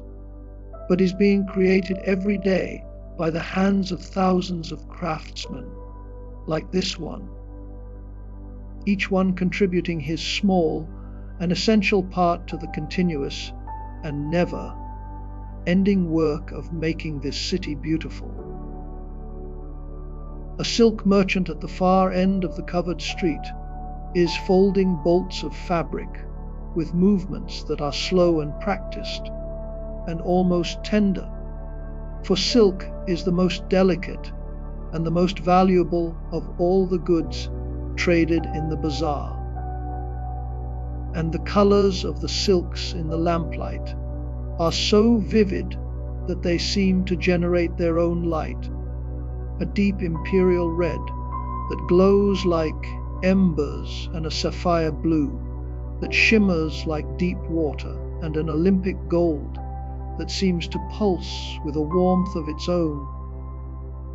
And the merchant's hands move across the fabric with the ease of long familiarity, folding and smoothing and stacking. You can see that the silk is so fine that it ripples and flows like water, even when it is at rest. The sound it makes as it is folded is a soft and whispery rustle that is almost inaudible beneath the other sounds of the bazaar, but that contributes, in its quiet way, to the overall texture of sound that fills this covered space, a texture composed of 100 different small sounds: the scrape of shutters, and the clink of coins, and the murmur of voices in Greek and Arabic and Italian and Slavic and Persian, all blending together into a continuous and gentle murmur that is the sound of the bazaar breathing out, releasing the energy of the day and preparing for the stillness of the night. The merchants call good nights to one another in their various languages, as they close their stalls and prepare to walk home through the darkening streets, and the sound of these farewells, overlapping and mingling in the covered space, creates a kind of informal music that is uniquely the sound of Constantinople at the end of the day, for nowhere else in the medieval world do so many languages meet and blend in a single space. And the farewells are not perfunctory, but carry a warmth and a familiarity that speaks of relationships maintained over years and sometimes over generations. For the bazaar is not merely a place of commerce, but a community, a small and self-contained world within the larger world of the city. And the men who trade here know one another not only as business associates, but as neighbors and friends, and sometimes as rivals. And the texture of their relationships is as complex and as layered as the spices they sell and the silks they fold. And as the last of the shutters closes and the last of the lamps is extinguished, the bazaar settles into a deep and restful silence. You walk through that silence feeling as though you have witnessed something ancient and precious, the nightly closing of a market that has been the commercial heart of the known world for 500 years. The silence that follows is not empty, but full of the memory of all the sounds that have filled this space since the day began, full of the ghosts of 1,000 conversations in 12 languages, full of the accumulated warmth of a day's worth of human exchange and connection and commerce. You descend from the bazaar district toward the harbor, following streets that wind downhill through the last of the commercial quarter, and emerge quite suddenly at the edge of the Golden Horn. And the sight that greets you is one of extraordinary and layered beauty. For the harbour is a vast natural inlet that curves into the peninsula like an arm, reaching inland to embrace the city. And the water is calm and dark at this hour, a deep and luminous deep, teal that reflects the lights of the city like a dark mirror. And dozens of ships lie at anchor in the harbour, their masts swaying gently in the faint evening breeze, and from each mast a lantern hangs, and each lantern creates its own small column of warm amber light that descends from the rigging to the surface of the water, where it shatters into 1,000 tiny reflections that ripple and reform with the gentle motion of the harbour. And the cumulative effect of all these ships and all these lanterns and all these reflections is one of a city floating on water, a city that exists in two copies, the real city above and its golden twin below. The two are not identical, for the reflected city shimmers and breathes and moves in a way that the real city does not. And in this reflected version of Constantinople, the domes waver, and the towers stretch, and the walls dissolve into patterns of light and dark that are more beautiful than any architecture could be. The air at the water's edge is cooler than it was in the streets above, and the salt breeze carries with it a faint dampness that settles on your skin like a thin and invisible veil. And the sound of the harbour is a complex and layered texture of small sounds. The creak of rope against wood as the ships shift at their moorings, the splash of water against stone quays, the distant murmur of voices from the deck of a ship where a crew is eating the evening meal, the occasional cry of a gull that has not yet settled for the night. And beneath all these individual sounds, there is a deeper and more fundamental sound, the sound of the water itself, a continuous and ever changing murmur that is composed of 1,000,000 small waves and ripples and currents, each one making its own tiny sound. And the sum of all those tiny sounds is a vast and enveloping wash of white noise that is deeply calming, for it fills the ears with a sound that has no beginning and no end, and no meaning beyond itself, a sound that asks nothing of the listener and gives everything. And you stand at the water's edge and let that sound wash over you and through you. You feel your breathing slow and your body relax, and your mind begin to release the last of the day's accumulated tensions. Across the water, on the far shore of the Golden Horn, the Galata Tower rises against the midnight blue sky, and on its summit a signal fire burns with a steady orange flame that is visible for miles. And this fire is the last light on the far shore, a warm and constant point that watches over the harbour and the ships and the sleeping city beyond. And it has burned every night for as long as anyone can remember, a beacon that tells the ships at sea that the harbor is open and the city is awake, and the world is still turning on its ancient axis, and the fire's reflection on the dark water is a long and wavering line of amber that stretches from the base of the tower to the middle of the harbor. And as the water ripples, the reflection breaks and reforms and breaks again, creating a continuous and hypnotic pattern of light and dark that is deeply soothing to watch.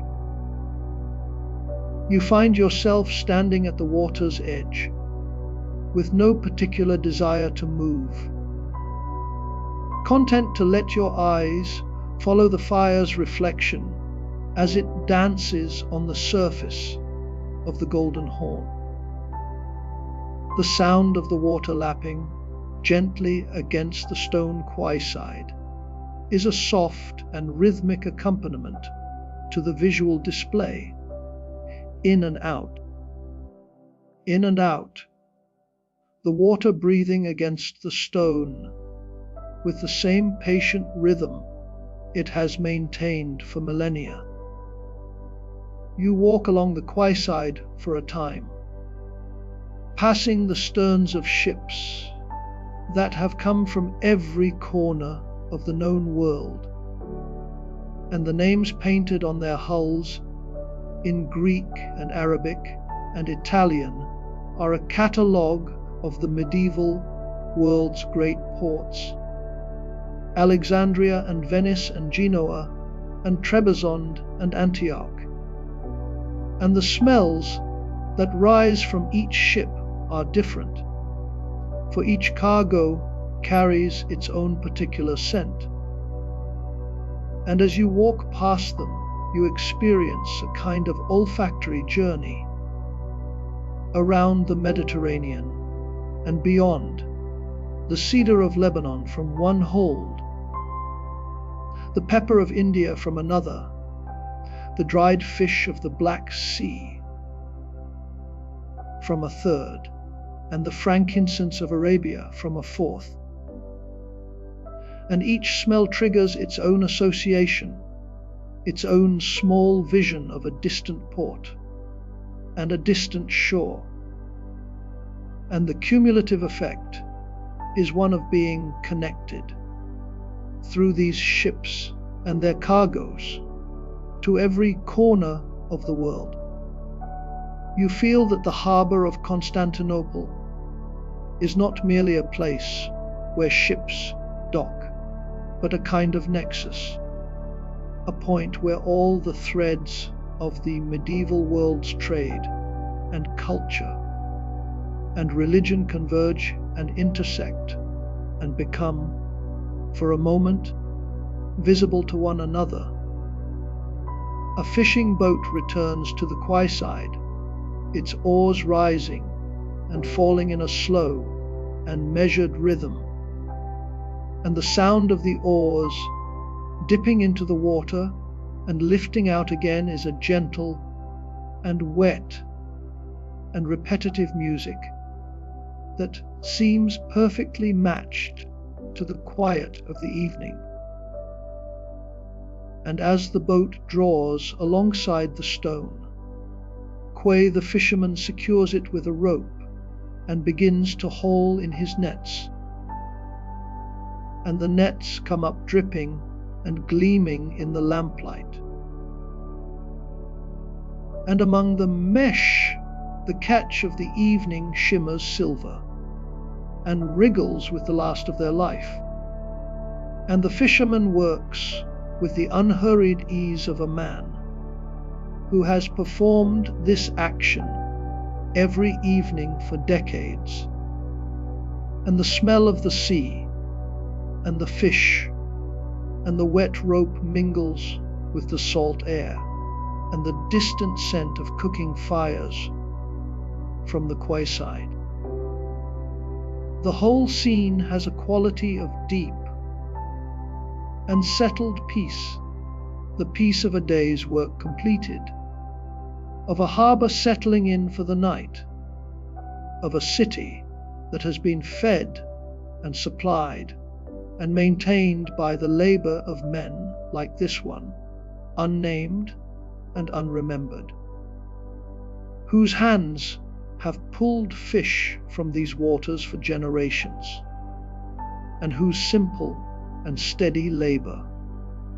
is one of the countless invisible threads that hold the fabric of this great city together. The Bosphorus stretches away to the north, the narrow channel of water that divides Europe from Asia and connects the Black Sea to the Mediterranean. And at this hour, it is a ribbon of dark water under a sky that is thick with stars, and a single ship's lantern moves slowly in the distance, heading north toward the Black Sea. And the light of that lantern is so small and so far away that it seems less like a real light and more like a thought of light, a memory of fire. You follow it with your eyes until it disappears around a bend in the channel, and the darkness that replaces it is not empty, but full of the sound of water and the smell of salt and the faint and distant echo of the evening bells that ring from the churches on the hills above. And the hills on both sides of the Bosphorus are dark and silhouetted against the star-filled sky, the Asian shore and the European shore. Two continents facing each other across a narrow strip of water. The city that sits between them, this city of 500,000 souls, is the place where those two continents meet and merge and become something neither one nor the other, but something entirely its own, something that has no parallel in the medieval world, something that you have been walking through all evening, and that you are only now at the water's edge beginning to fully appreciate. You turn from the harbor and begin to climb the hill that leads back toward the city center. And as you climb, the view opens and widens, and the whole of Constantinople spreads before you like a vision. For the city is built on 7 hills, and from this vantage point, you can see it in its entirety. The domes and towers and churches and palaces and houses and walls all rendered in miniature by distance, and the effect of the city at night, seen from above, is one of extraordinary and almost unbearable beauty. For 10,000 oil lamps have been lit across the peninsula, and their combined glow creates a warm and golden landscape that seems to float in the darkness. A city made of light rising from the dark water and the dark earth, and the domes catch the faint light of a moon that is just rising over the Asian shore. And the Hagia Sophia's great dome is the largest and the most luminous of them all, a pale and ghostly shape against the stars, and below it the lesser domes of 100 churches glow with their own warm light. The walls that encircle the city are marked at intervals by the watchfires that burn on the towers, small orange points that punctuate the darkness, like the embers of a fire that has been burning for 1,000 years and will burn for 1,000 more. The streets through which you walk are quiet now. The last of the evening's activity, having faded to a gentle stillness, the sound of your footsteps on the cobblestones is the loudest thing for blocks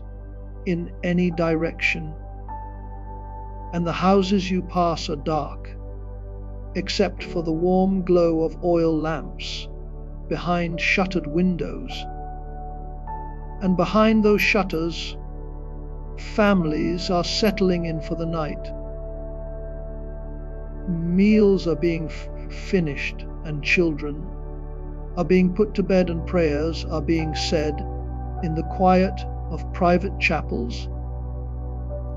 And the city that was so full of life and commerce and conversation a few hours ago is now drawing into itself, contracting like a living thing that is preparing for sleep. And there is a tenderness in this contraction, a sense that the city is not merely shutting down, but is performing its nightly act of self-care, drawing its energy inward, dimming its lights, quieting its streets, preparing to rest and restore itself so that it can wake tomorrow and be the magnificent and vital and overwhelming place that it is during the day. And you walk through this quieting city with a feeling of deep gratitude, for you have been given the gift of experiencing this place at its most beautiful and most vulnerable hour, the hour when its defenses are down and its lights are warm and its streets are still. You understand that a city, like a person, is never more itself than in the moments before sleep. The aqueducts that feed the city's cisterns are visible in the moonlight as long lines of arches, marching across the Thracian plain toward the walls. And they carry water from springs and rivers in the hills beyond, water that has been flowing through these channels for centuries, water that has passed through the baths and the fountains and the kitchens of 500,000 people, and that will flow again tomorrow and tomorrow and tomorrow. The constancy of that flow is a kind of reassurance that goes beyond words, for it tells you that some things endure, that the systems that sustain civilization are stronger and more patient than the individuals who build them, and that the water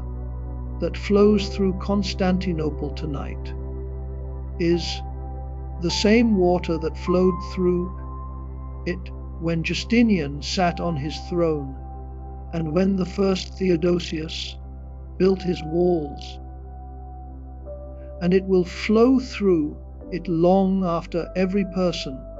now alive has been forgotten.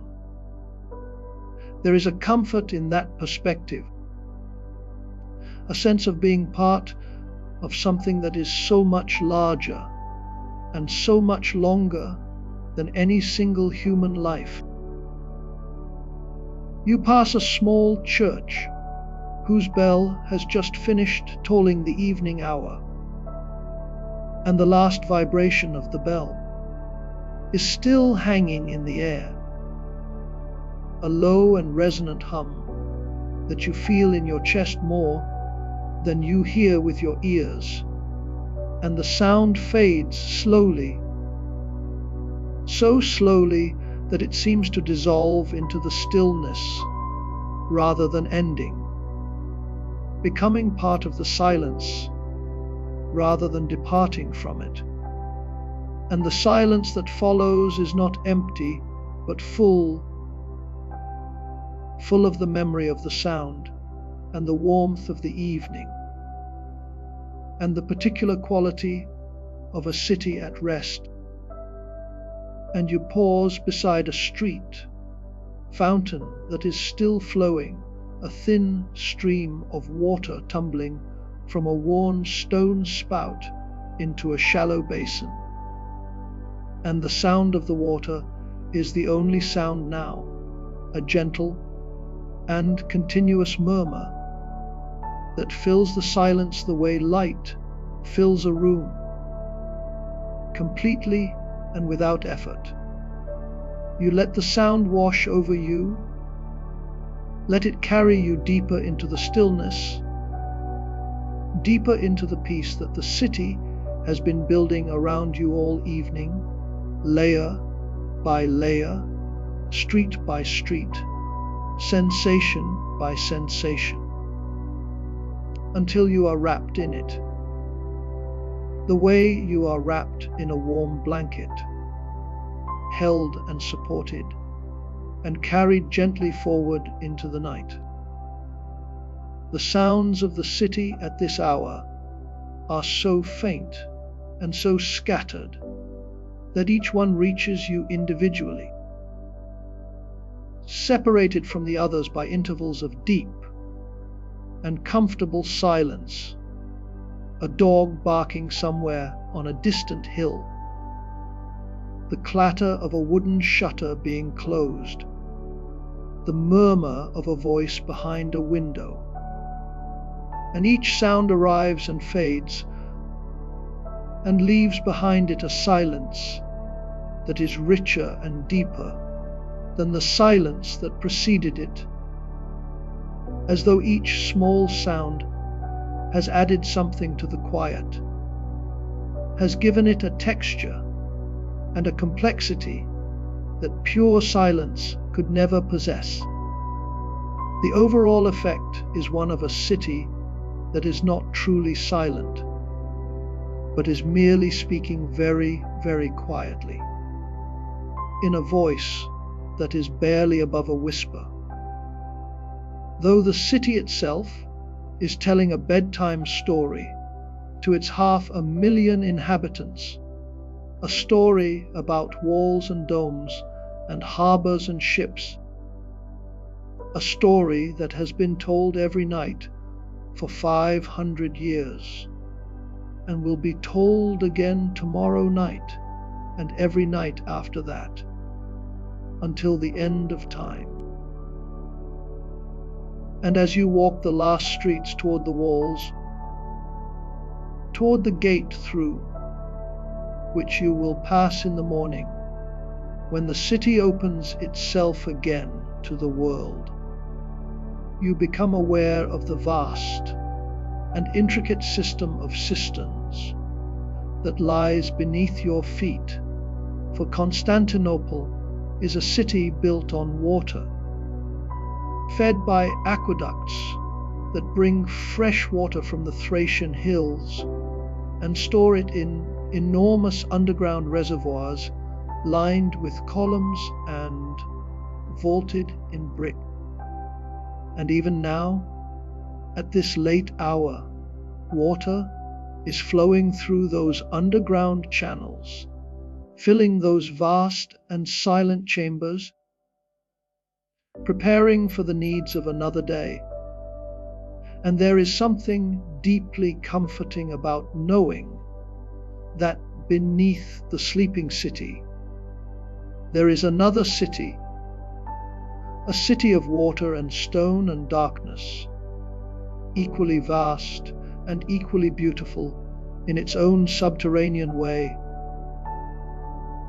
And the knowledge of that hidden world beneath your feet adds a dimension of depth and mystery to the already extraordinary experience of walking through Constantinople at night. You feel that you are walking on the surface of something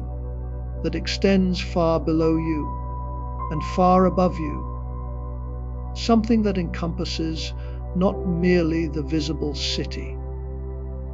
but the invisible one as well. The city of water and stone and silence that underpins and supports the city of light and life and noise that you have been exploring all evening. The city settles around you like a great and gentle creature closing its eyes. And the stars wheel slowly overhead, and the Bosphorus murmurs its ancient and unchanging song, and the lights of 1,000 oil lamps glow warm and steady through the shutters of 100,000 windows. You walk on through the deep and luminous night, and the night receives you and holds you and carries you gently toward the rest that you need and that you have earned. The night has deepened now over Constantinople, and the city that was golden an hour ago has settled into a deeper and quieter beauty. A beauty that does not demand attention, but simply exists luminous and still, the way a candle exists in a dark room. The harbor water is calm, so calm that the reflections of the city's lights are almost perfect. Each lamp and each window and each dome creating its own small column of gold on the dark surface, and these columns stand motionless in the still air, unbroken by wind or wave. Though the harbor itself has drifted into a deep slumber, is dreaming the city above it into the water below. The moon has risen now, a full and luminous moon that hangs above the Sea of Marmara and casts a silver light across the water. And this moonlight mingles with the warm amber of the city's lamps to create a palette of light that is unique to this hour and this place. The silver of the moon on the water, and the gold of the lamps on the land, the cool and the warm existing side by side, without conflict, each enhancing the other. The overall effect is one of perfect and effortless balance, as though the night itself has achieved the harmony that the day, with all its noise and activity, could never quite manage. There is a particular quality to the silence of a great city at night. A silence that is not the absence of sound, but the presence of a deeper kind of quiet, a quiet composed of 1,000 small sounds that have become so soft and so constant that they merge into a single sustained hum. The murmur of water against stone, the faint creak of timber, the distant breath of the wind moving through streets and courtyards. This hum is the city's resting heartbeat, the sound it makes when it is not trying to be heard, when it has stopped performing and has simply allowed itself to be. From this height, you can also see the great Theodosian walls stretching across the peninsula to the west. And even at this distance and in the darkness, you can make out the line of watch fires that marks their course, each one a small point of warm light that tells you the night watch is at its post, and the walls form a great arc that encloses the entire landward side of the city, and beyond them the countryside stretches away into darkness, vast and empty and still, and the contrast between the illuminated city and the dark countryside is so sharp and so complete that the walls seem to be not merely a barrier, but a boundary between two different worlds: the world of light and civilization and warmth within, and the world of darkness and wilderness and uncertainty without. The fact that those walls have held this boundary intact for 500 years gives you a feeling of deep and abiding security, a sense that some things in this world are solid and reliable and permanent, that the city you have been walking through all evening is not a fragile thing that could vanish in a single night, but is instead a monument to human persistence and ingenuity that will endure long after the particular evening you are experiencing has become a memory. Our experiencing has become a memory. And somewhere far below you, in the cisterns beneath the streets, the water is still and cool and dark, and the columns that support the cistern roofs rise from that water like the trunks of trees in a flooded forest. The silence down there is absolute, a silence so deep and so complete that it has a quality of weight, as though the silence itself presses down on the water and the stone with a gentle and constant force. And that underground silence is connected to the silence of the streets above it. And both are connected to the silence of the harbor and the silence of the sea. And all of these silences together form a single vast and continuous quiet that wraps the city in a cocoon of stillness, a cocoon from which you can feel the city gently pulsing with its own slow and ancient heartbeat. That heartbeat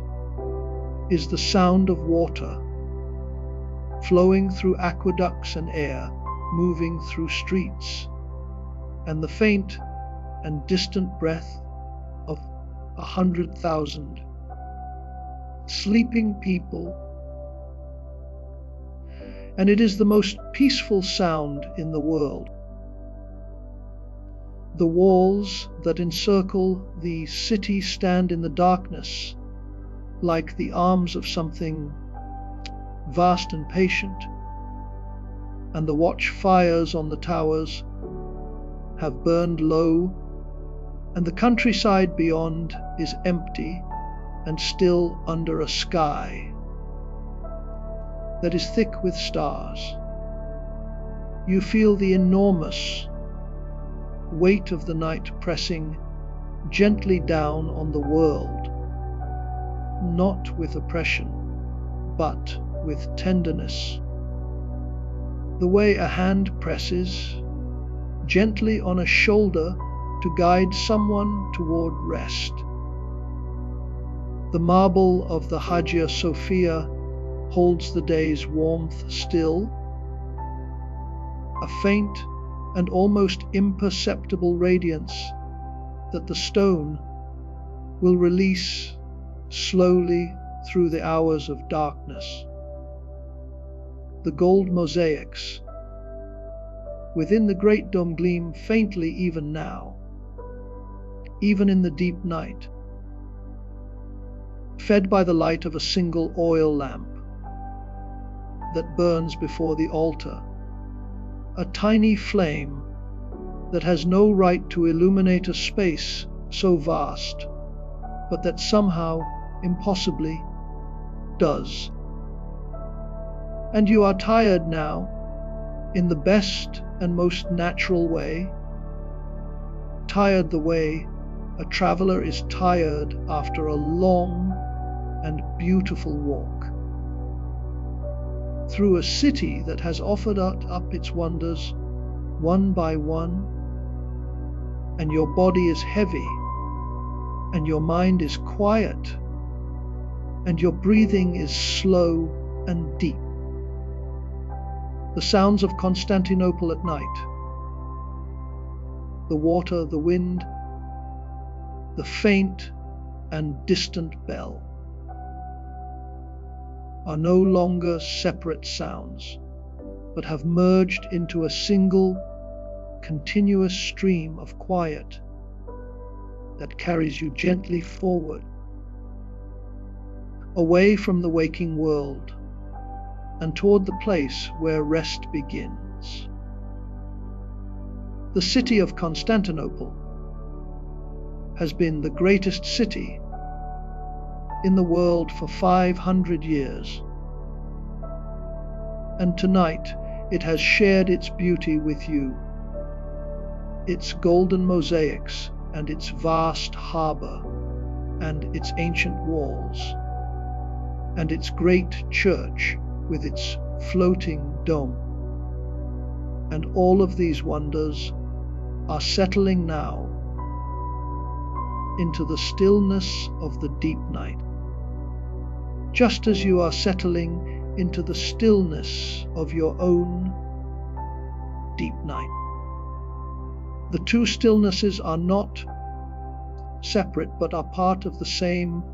vast and ancient quiet that holds the world together when the sun is gone and the stars are out, and the only light comes from 10,000 small flames burning behind 1,000 shuttered windows. All windows, shuttered windows, each one a small and private universe of warmth and light and safety. Yours is one of them, your room, your bed, your own small flame of consciousness burning gently in the dark. And it is enough. It is more than enough. It is everything. Let the night carry you now. Let the deep and ancient quiet of Constantinople, the city that has never truly slept, keep watch for you while you rest. Know that this city, this greatest of cities, this queen of cities, will still be here tomorrow, its walls unbreached, its harbor full, its dome still floating on its ring of light, waiting to share its wonders with whoever walks through its gates.